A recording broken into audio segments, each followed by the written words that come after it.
EB48 2.0 or EB48.5. Let's dive into this build review and see if it deserves the 2.0 name.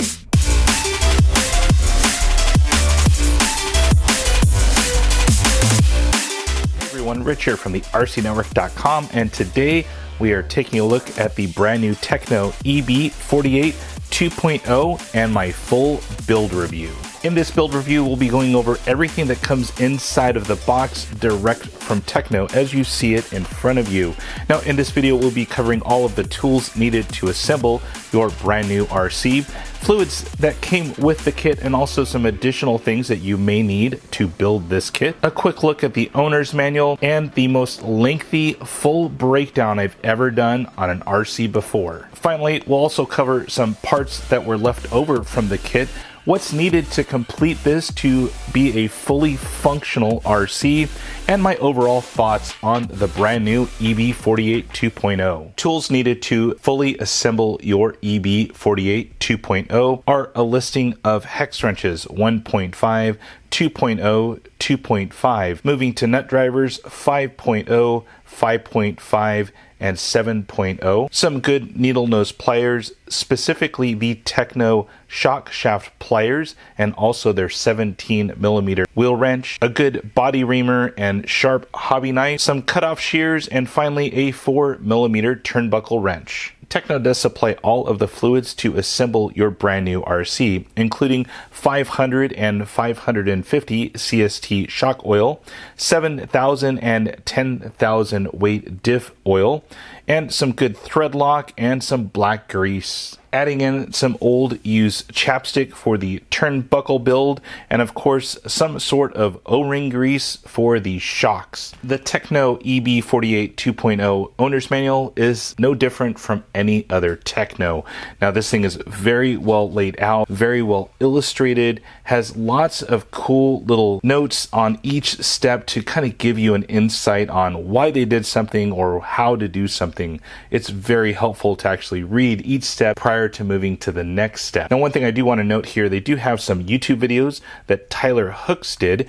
He actually has a very well laid out video series for the 2.0, going over each bag's assembly. So I definitely recommend kind of checking that video series out as well. I'll link that down in the video description. Now, other things to note in the owner's manual, they do give you a nice little legend here that has 1-to-1 dimensions of each part that you'll need for that particular assembly. Now, one thing that's really cool about Tekno vehicles is when you're assembling it, when you open up bag F, as you see here on the far upper left-hand corner, you actually get every part you need for that particular instruction step. So it's going to take you step by step through each portion right here, and when you're done with bag F, you pretty much have no parts left over, unless you have some of those supplement items like inserts and that type of thing. Finally, towards the end of the manual, you do get some very important setup information going over all the different particulars about this vehicle, including ride height, camber, front toe, Ackerman, bump steer, droop, differentials, wheelbase adjustments, active toe, hub inserts, springs, sway bars, and pistons. And finally, on the last page of the manual, you do get a box stock setup sheet and also a blank setup sheet. So as you start to make changes to your setup, you can notate that here on the setup sheets. Now let's dive into this full breakdown. Starting with the differentials, that's the first step that you do when you build any Tekno vehicle. Now these diffs are huge. Much larger volume, of course, for fluid. I would have to guess about 25% larger. Now inside also the new gears are a little bit larger as well, especially that top and bottom gear inside of the differential. Now with any Tekno vehicle, you don't need a bunch of shims to make it work like other manufacturers. Inside of these Tekno diffs, no shims are required. As far as fluids, it does use a 10,000, 10,000, 7,000 split. So 10,000 for the front, 10,000 for the center, and 7,000 for the rear. Now also looking at the outdrives, those do appear to be larger as well, giving these diffs a kind of bulletproof look and feel. Moving on to the bulkheads, these are all new as well. Now I mentioned shims earlier. Tekno does include 2 shims per differential going into the actual bulkhead. I didn't find that I needed any additional shims. However, I was able to fit one inside of the front differential. The rear, I couldn't actually fit one in there, so I decided not to use any. Now on these bulkheads, they are using a trickle down from the EB410, that kind of bottom trap door that all of us loved. Kind of like that they've incorporated that into the EB lineup for the 48. Of course, the 48.4 had those huge, monstrous shock towers.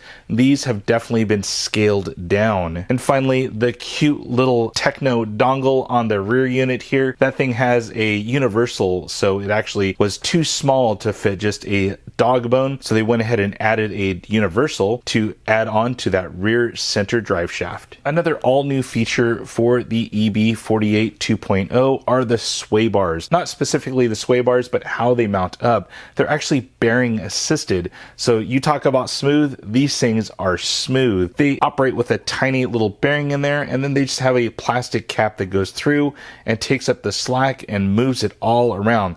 What I like about this is only 2 set screws per sway bar. Nice. The suspension holders are all new as well. The A, B, C, and D block are of the most narrowest I've seen on an EB48 to date. Now, one cool feature about these suspension holders are they're keyed. So on the A block and the D block, they have loops on the bottom that actually key into the chassis, and you're not only screwing the bulkhead from the bottom of the chassis, you're going through the chassis plate, through the suspension holder, and finally into the bulkhead.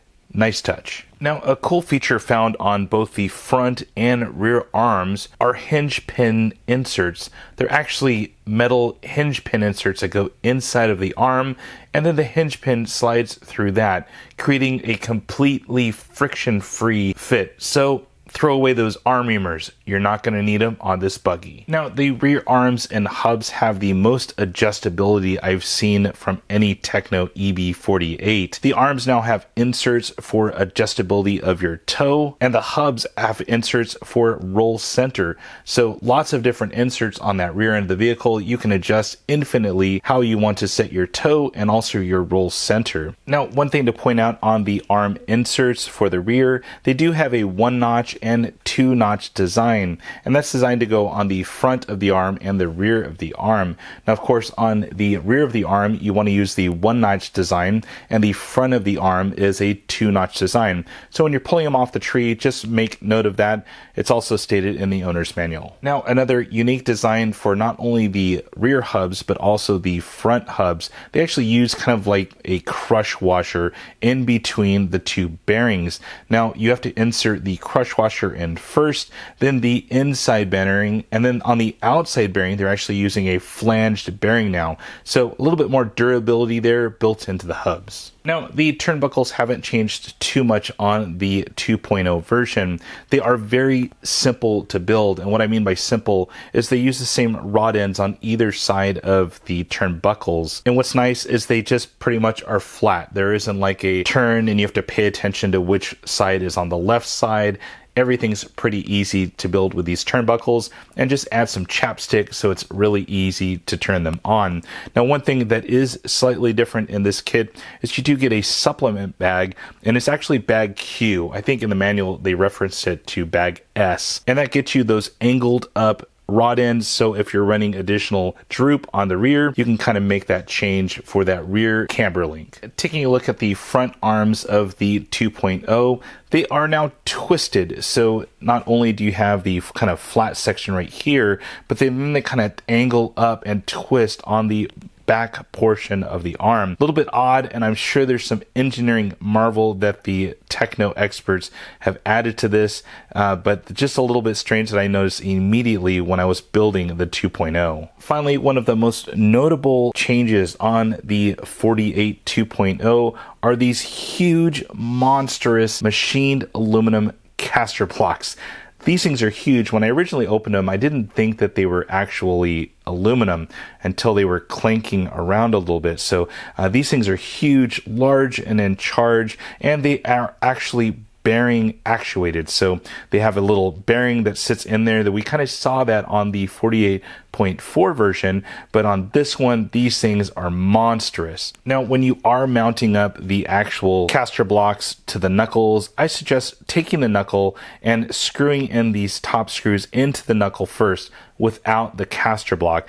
That way you're able to get the angle that it's set at correctly, and you're not going to kind of cross thread in at an angle when you're trying to mount this all up. It'll kind of set the screw threads in so that you're able to get this thing in perfectly aligned. As far as the steering rack on the 2.0, it's pretty much unchanged from the 48.4. It still uses that super wide Ackerman bar, and everything is set up pretty nicely. Now, it does include that servo saver that I have pretty much all the way down, backed off maybe one turn, and then I do Loctite it down so it doesn't move. Included in the kit is also kind of a servo saver bypass post that you can use at your option. I just like to go ahead and add on the servo saver just in case. Now, of course, like most kits, they do include a servo horn. It is plastic, but Tekno, of course, highly recommends a aluminum servo horn. What I noticed on this 48 2.0 kit is the servo arm is very short. It's almost like EB410 short. So once I get a servo mounted in here, I'll have to try and test both servo horns to see which one will work out perfectly. Finally, nothing to do with the steering, but there is an open hole here on the bottom of the chassis. Now, I had to reach out to a friend over at Tekno, and this hole is designed for optional chassis weights. I'll try and list those down in the video description. You're able to mount that in there, and there's kind of like a recessed tab in the actual chassis. So it's kind of a nice little feature that they added to the EB48 2.0. Now, of course, one of the biggest anticipated changes on the 2.0 is the width of the chassis. Now, for years, the 48s have been a very narrow chassis, and this one is pretty wide. This thing actually comes in at about 5 3/4 inches wide, so it's a great improvement for stability of the vehicle. Looking at the layout of the actual chassis, it's very similar to the previous lineups. However, there's a lot more breathing room with the wider chassis. Of course, we do have servo ESC, which is a little bit wider than we've seen in previous versions. Spot for the motor, and of course the radio box is here in the far end. Battery tray is pretty much on this side as well, but one thing to note on all of the components, which we'll actually go over a little bit later in this video, is everything is a much lower profile. So everything is actually sitting further into the chassis without raising any of the center of gravity. Moving on to the center differential and also the motor mount. Really cool design feature into the actual top plate that gives you that quick diff access. It's a pretty much a one-piece design here, and what I really like about it, it fits on there very uniquely, and it just kind of stays on there. 4 screws, you're done. You can pretty much get to your center differentials with 4 screws. Now, functionally, the motor mount is very similar. However, they're actually using 2 top screws now, kind of like the EB410. It's kind of taken on a square design versus the round design of previous generations. Now, one cool thing to note here, and I did have to reach out once again to a friend over at Tekno, the center chassis brace here is optional. So you can actually not run that if you choose to have a little bit more chassis flex. Now, what I noticed inside of the part bags was I had this little piece right here. It's almost like a little puzzle piece or Lego or something. This is actually designed to actually take the gap in there if you choose not to run this center diff brace here. So you can remove this, add this in here, and it'll take up the little slack in here because this is all mounted onto that one screw. Last note on the motor mount and center diff is I did find a little exception in the owner's manual. They did mention to put Loctite on certain items. The 3 screws that come in from the bottom of the motor mount, and also this one screw up here, I just found them to be way too loose to not use Loctite. So add a little Loctite whenever you're going from a steel screw into an aluminum piece. The shocks on the 2.0 are very similar to previous generations. However, one big change I saw was the front shock bodies and shock shafts are exactly the same size as the rears. So pretty much the same size shocks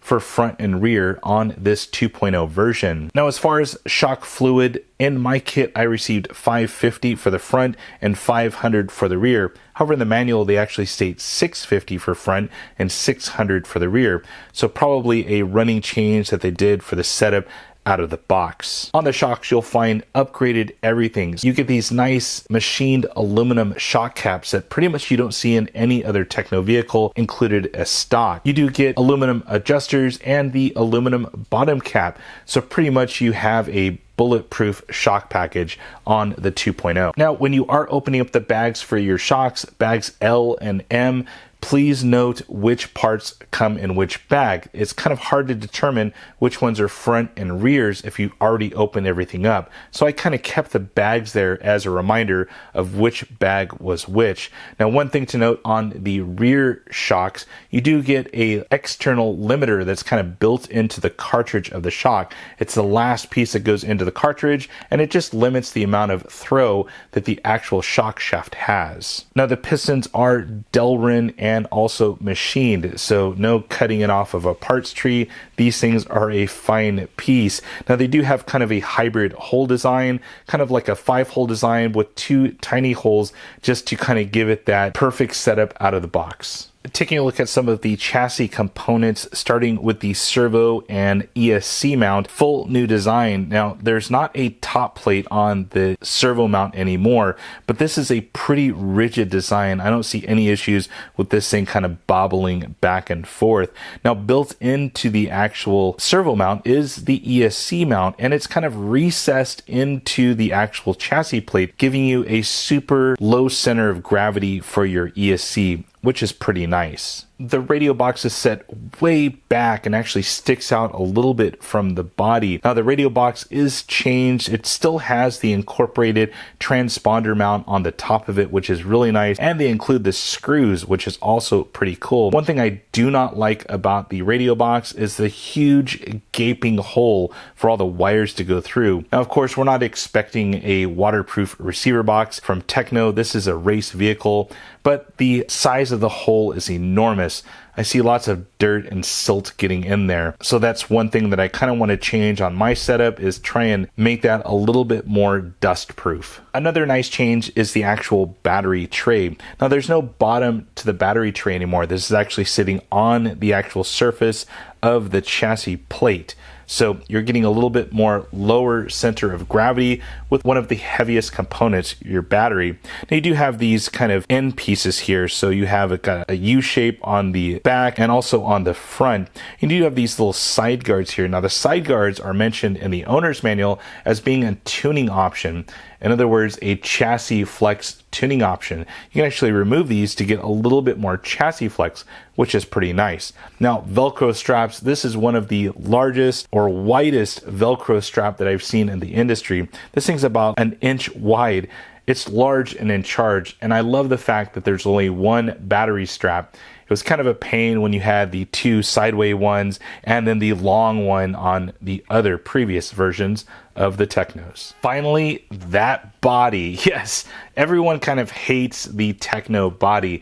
It's grown on me over the years. Now, the 48.4 actually came out with this kind of fighter jet inspired or stealth fighter looking body.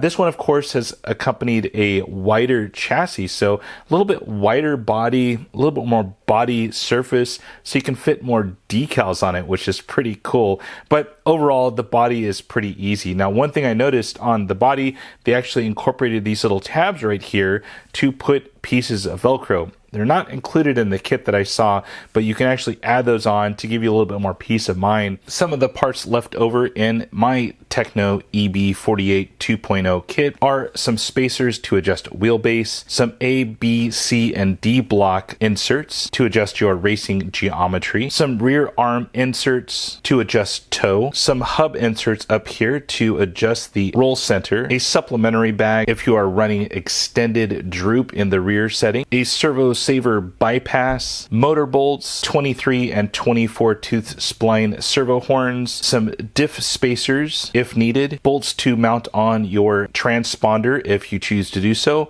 and finally the most puzzling piece here, which is actually the center diff spacer if you choose not to run the center brace on your EB48 2.0. Alright, so you just finished putting together your EB48 2.0. What do you need now to actually finish the vehicle? Now, of course, I will have a full reveal video that'll have everything ready to run, and I'll list specific items that I use.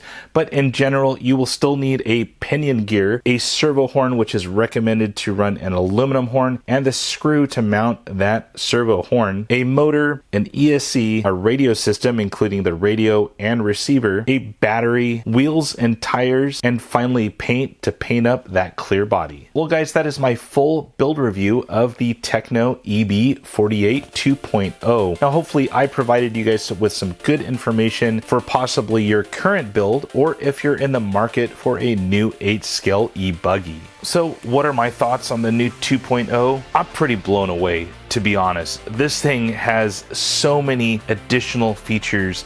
There's no way they could have called it an EB48.5. This is truly a 2.0 design, an all ground up design from the chassis plate through all the different components, and this thing is just a pleasure to build. And I can't wait to drive this thing and see if all the engineering has paid off and made this the undeniably best 8-scale buggy on the market. But as always, I'd love to hear your thoughts on this new 2.0. What do you think about all of the cool little features of it? And do you think this will be one of the best 8-scale e-buggies in the market? Now with that, I'd love to invite you to subscribe to the channel if you haven't already done so. Click that notification bell so you'll be alerted every time I upload a video. And finally, give this video a like. It helps get the video out there to more and more people. As with all of my videos, I have links down in the video description, so if you have a question, you can click on the link. It'll take you to the specific part or item that I mentioned during this video. And finally, my name is Rich. Thanks for watching.